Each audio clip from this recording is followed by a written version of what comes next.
Hi, this is Alchemist2, and I'm back again with another movie review, another book review. I just recently finished The Curious Incident of the Dog at the Nighttime, and the main character's name is Christopher, and he is a young boy who detests the colors yellow and brown, and he gives his reasons as to why this is, and he enjoys mathematics and the analytical and logical fashion in which they work, and how they make sense in his world, and why such things as spiritualism don't make sense to him.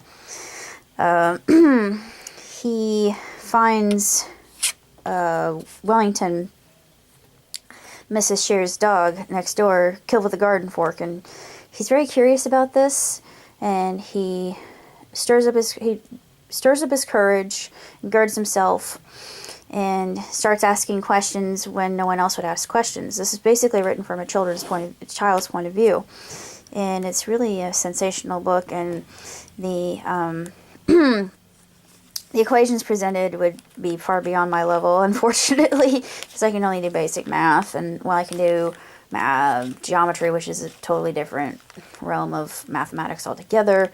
It's different than algebra. I can understand algebra to an extent. Algebra I could get. I mean, it's not that difficult.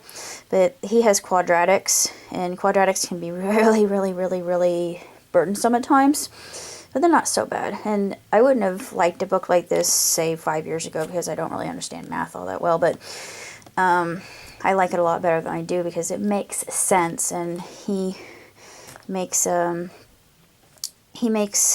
world function in this mechanistic way that is logical to him, and it's really fascinating. And it just talks about his mother and his father, and why he comes over a period of time not to trust his father. And I'm not going to tell you why, that's a small spoiler alert, but it's really quite a good book, and it has, interestingly enough, it has a happy ending that I wasn't expecting, and I thought, it's quite a twist. It takes place in England, and the young lad who writes it is English, and the way he writes is very intriguing. Plus, he has pictures of what he remembers, and he's really illustrative, and how he goes about his daily life, and he talks rather normally. He doesn't speak in no way that, say, a scholar would speak, because he's just a young boy. But it's really an interesting perspective on a neighborhood murder. And the cops, and the first cop that he meets, I just want to slap, because he's such an idiot, and he's just an imbecile. And they think, why are you asking this boy if he killed the dog? I mean, come on, he likes dogs. And the boy even said, Christopher even says, I like dogs, I would never kill a dog. I found him. I found him like this in Mrs. Shears' backyard, and he said, is this garden fork? Well, no, of course it's not mine. and a lot of the humor in it is kind of gallows humor, but it just is very entertaining, and I enjoyed it for that as well. And it's a short book. It's one that will definitely make you think, because he covers a variety of different subjects, like why fairy tales can't be trusted, and why the universe began as an accident, which I don't really agree with, but his perspective is, I actually don't disagree with that, because it was a Big Bang, and a lot of people think that was an accident in and of itself, so boom, it came into being. Well, I like to believe an intelligent source was the proponent of the explanation of what was known as the perfect unity blown out into chaos, but everything exists in one form.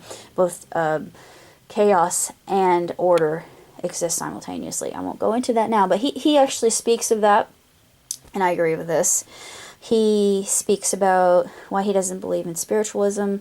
Unfortunately, I am a spiritualist, so I didn't take it personally, so, I just think there are certain things that can't be explained by science. Because I'm both a scientist, just by my whole analytical nature, and I'm also a metaphysicist. That's not easy to say. A blossoming metaphysicist. And books like this just give me more fuel to contemplate existence and just everything. He talks about everything and it's really quite a book that will make you mull over your thoughts quite a bit, and it's very, very fantastically written. It's very in-depth and kind of makes you wonder why Christopher's mother would keep going back to this jerk, but it's interesting. She doesn't really go back to him. He actually writes her off as... I was thinking of another story, sorry, because I'm kind of tired. It's another story I'm reading called Eleanor and Park. Sorry about that. But actually, his mother, his father says that his mother's dead, and he finds this box of letters that he's been keeping from him, and he asks Christopher, well, actually, when he sees his mother again in London, she asks him why she hasn't written, and, well, he explains, Father kept these letters from me, saying that you had died of a heart attack, and blah, blah, blah, blah, blah, and, you know, we're emotionally unstable, and et cetera, et cetera, et cetera. You couldn't handle me because of my autism. Well, he doesn't go into autism or anything, but he doesn't like to be touched, which is a very classic example of autism. And I have a lot of friends that are autistic, but, you know, you wouldn't know it because they engage with everybody just normally like you or I. Because I get along with autistic people really well. I get along with deaf people very, very well. I don't know why. I just do. I understand deaf people for some odd reason. I get a deaf person. I'm not sure why, but it's like in another lifetime I was deaf because I already know some ASL.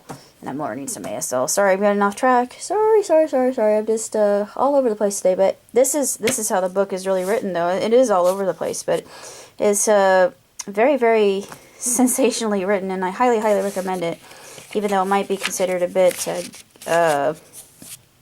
morbid at times, it's very emotionally moving. It's funny and dramatic. And it also has a happy ending, so it has math and physics and debate against religion versus science and logic, rhetoric, rationale, being rationally minded, and there's a lot of different subjects to mull over in my mind, and I consider myself a very analytically minded human being.